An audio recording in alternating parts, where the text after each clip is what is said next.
All right, welcome back. I hope you're having an amazing time so far. Our next session is titled Grocery and Kitchenware Marketing, Content-Based Bundle Recommendation System.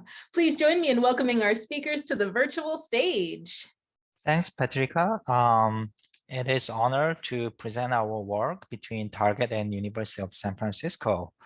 Our presentation today is around grocery and kitchenware marketing. I'm sure you guys are doing a lot of marketing for your great product. And now, today, we will present the content-based bundle recommendation system where you can use some recommendations coming from machine learning algorithm. And they will be served out as a bundle instead of individual product recommendation. So this work is joint work between Target AI Group and University of San Francisco researchers. So my name is Joey. I'm a principal AI engineer at Target AI Group. And we have Diane, Professor Diane Woodbridge, who is an advisor at University of San Francisco for two great graduate researchers, Melvin and Chahak. So we have a great talent who worked on this project. So next slide. Think about, you're browsing internet, you found great content, and you are curious about how do I buy this and how do I cook this if it is a recipe page. So you can think about ingredients section and directions section where you can grab some of the information. So first thing comes to your mind might be, how can I buy this list of ingredients from Target.com or Target store, right? So there might be one opportunity we see to recommend products as a bundle. And coming to direction section, so you can think about what kind of kitchenware do I need to cook this recipe, right? So you can think about, small bowls and teaspoons and so on, that brings us another opportunity to recommend the kitchenware products from Target.com as well. And Chahak and Melvin will talk about a little bit of details about this recommendation system. Melvin will go over some of the motivations. Thank you, Joey, for the quick overview of our project. So now we will talk about the motivation for why we actually started this project. So we see that there are existing platforms that do provide recipe-based recommendations, but there is scope for improvement. There is also an opportunity to provide kitchen gadget recommendations that can increase a guest's basket size. So for example, when we tried a recipe on an online site, we saw that it recommends something that is kind of counterintuitive. For a pizza, it recommends 0 quantity of pizza dough and 0 quantity of broccoli.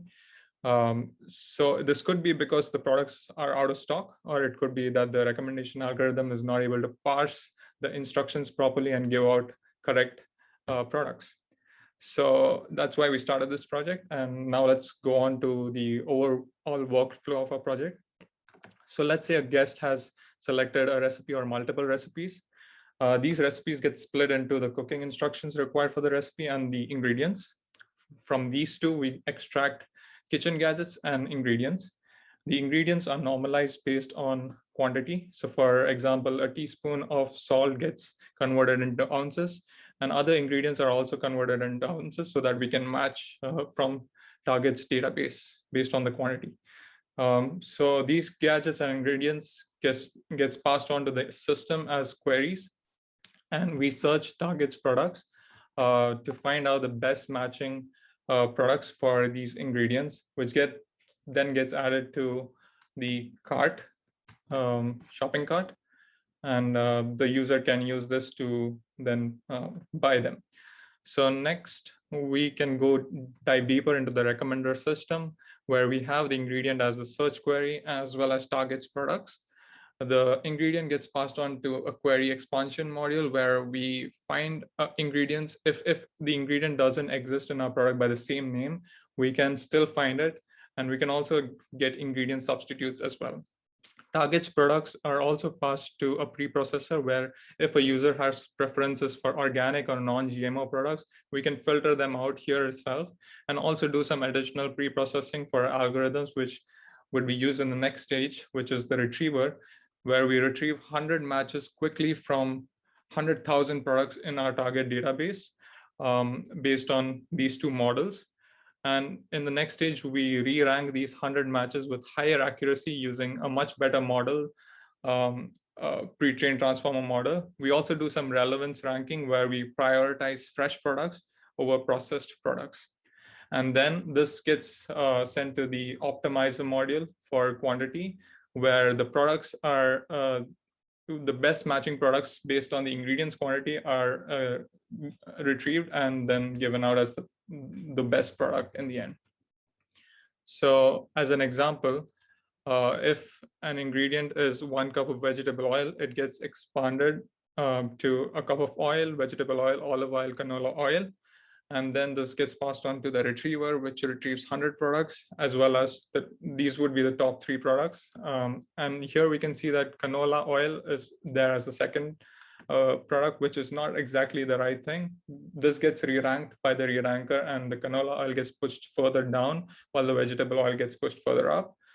And in the quantity optimization, we see that instead of recommending a big bottle of vegetable oil, we recommend a smaller one of 48 ounces for the cup of vegetable oil.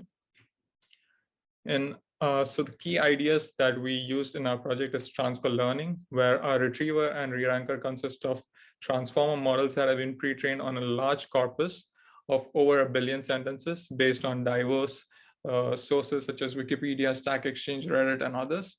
With these models, we can get very accurate mathematical representations that represent concepts in our language. And using these mathematical representations, which are called embeddings, we can compute similarity between an ingredient and the target's products. So for example, for an orange, we will see that there is a high similarity with navel orange, medium similarity with lemon, and low similarity with red onion. The next key idea is hierarchical classification. Here, our system might give out recommendations for orange, which might be an orange juice. And this might not be very relevant to our recipe. We might only need fruit recommendations. So what we do is we build hierarchical classification models in the next stage, where we could predict the category for an ingredient. So for an orange, we predict that it's a fruit, and we only give out fruit recommendations and not the juice recommendations. In the next slide, we talk about model performance. We tried out over 50 models, and this is the model that gave us the best mean average precision. We used BM25 plus Mini-LM as our retriever, MS Marco as a re-ranker, and Roberta model as a classifier. We got a mean average precision of 0.95. Here, precision of 0.9 means that out of 10 recommended products, we get 9 of them right. So next, I will pass it on to Chahak, who will talk about quantity optimization as well as combining different recipes. Thank you, Melvin. Now that we have talked about the ingredient recommendations from our algorithm, let's quickly look at a few examples to get a deeper understanding. So for an example, we are using a garlic herb butter with bread recipe. It requires a cup of heavy cream, or some salt, garlic, parsley, and a few slices of bread.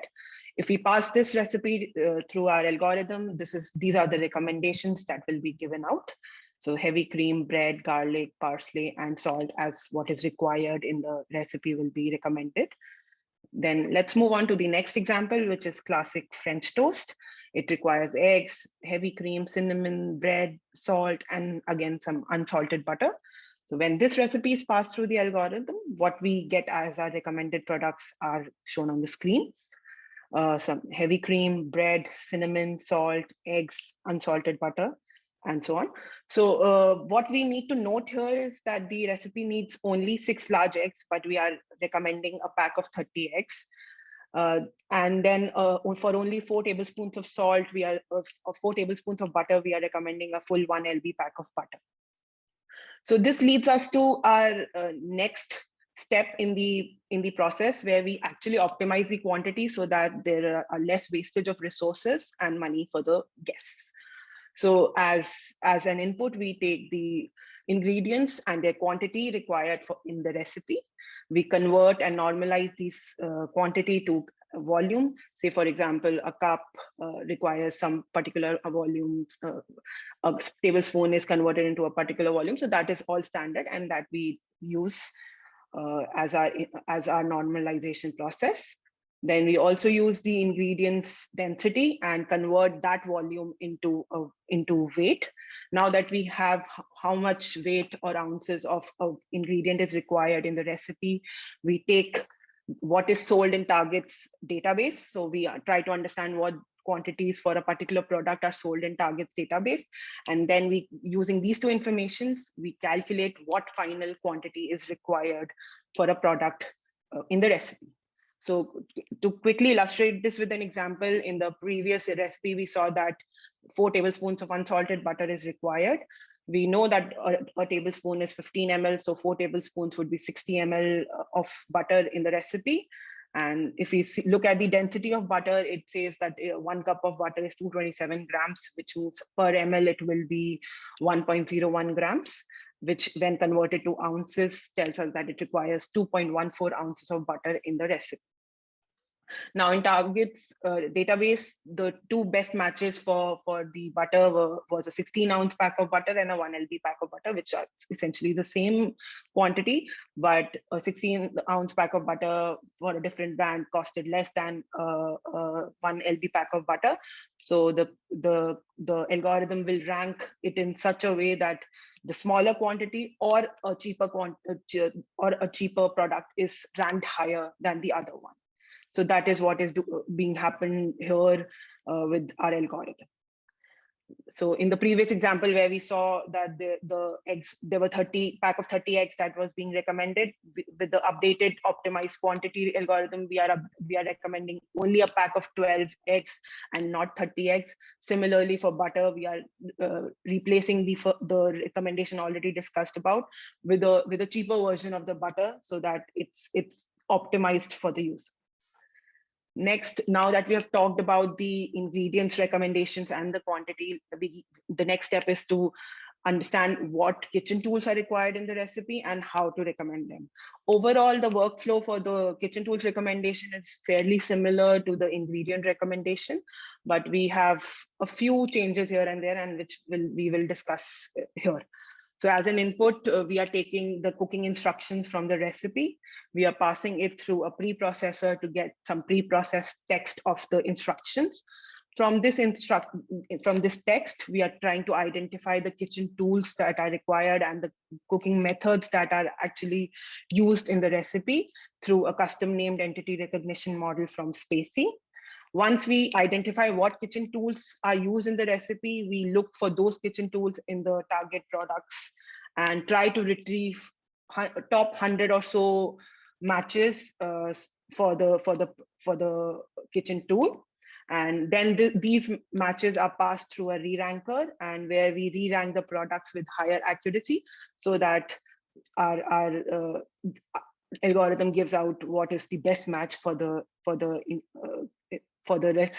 tools that are required. Moving on, we'll quickly look through some examples for this. For garlic herb butter with bread recipe, we see that it requires a food processor or a blender in the first required in the first instruction. So we pass when we pass this through our algorithm, it recommends a food processor or a blender. Moving on to the text, next it talks about chopping the garlic. We know that the chopping needs knife and a chopping board. So that is what our recommendation algorithm will give out for the chop the garlic particular instruction. And then it also talks about bowl, using a bowl. So that is what the algorithm is recommending. And next is a strainer.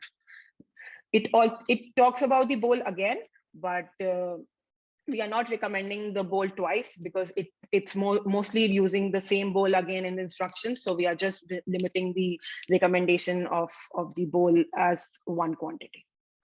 For our next example, the second recipe that we were talking about, which is the classic French toast, we are talking about the whisking of eggs and other ingredients. So we are recommending a whisker. Next, it uses a bowl in the instructions, so we are recommending a bowl, and then a skillet is used for cooking the pancakes, and thus the recommendation algorithm is recommending a skillet. Then let's move on to the next step, which is combining the recipes. So say if a guest chooses 2 recipes at once, so instead of going and calculating the quantity required for each recipe and then summing them up, we are actually trying to understand the minimum number of products, minimum number of quantity required for the ingredients in 2 recipes, so that it leads to less wastage of resources. So for a quick example, the 2 recipes that we were talking about, the garlic herb butter and the French toast, it uses 3 common ingredients: heavy cream, bread, and salt. Heavy cream is 1 cup and 1.5 cups in both the recipes, so it's a total of 2.5 cups, which requires 2 packs of heavy cream, so we are recommending 2 packs. Then if we go on to bread, it requires 4 slices and 6 slices, which makes a total of 10 slices. But so 10 slices are easily covered in a single pack. We don't need to go and buy 2 packs of bread for 2 recipes. So we optimize it and buy only 1 pack of bread. Similarly, for small amounts of salt required in both the recipes, we optimize the algorithm to recommend only 1 salt pack instead of 2 packs for 2 recipes. So that's how we are optimizing the quantity when more than 1 recipe is required. Similarly, for the tools, if there are common tools required in both the recipes, we are recommending that tool only once. Let's quickly move on to see if the user chooses these 2 recipes, how their basket would look like. It will show us all the ingredients and the tools required as per the optimized quantity that we just discussed about. So this is how the basket would look like. This brings us to the end of our presentation. Just to conclude, today we talked about the content-based recommendation system, which is based on the recipes. Based on these recipes, we are recommending ingredients and kitchen gadgets from Target's database. And then we are also optimizing for these products, for the quantity of these products. There are some benefits of this approach. We are increasing the guest basket sizes. Then we are also helping them engage with various products available. We are also giving them a better shopping experience because they don't have to go and find each and every ingredient, and it will be automatically added to their cart once they choose their recipes. It also inspires them to have a healthy lifestyle and do some healthy cooking. As a part of future work, there's some scope of adding new features to the research project that we have done. We can all go ahead and personalize the recommendations for the guests based on their diets and choices like organic, non-GMO, vegan, and so on. So with this, I would want to end our presentation. Thank you all for listening, and please let us know if there are any questions. Thank you. Wow, that was amazing. I'm very hungry, but I'm also very intrigued at this amazing technology. Thank you so much to all of you for sharing these amazing insights. I know this virtual audience is giving you a huge virtual round of applause. Thank you again. And for the audience, it's time for you to make your way to your next session. Along the way, make sure you accept your connection request and take some time to check out our awesome exhibits. Thanks so much, and we'll see you around.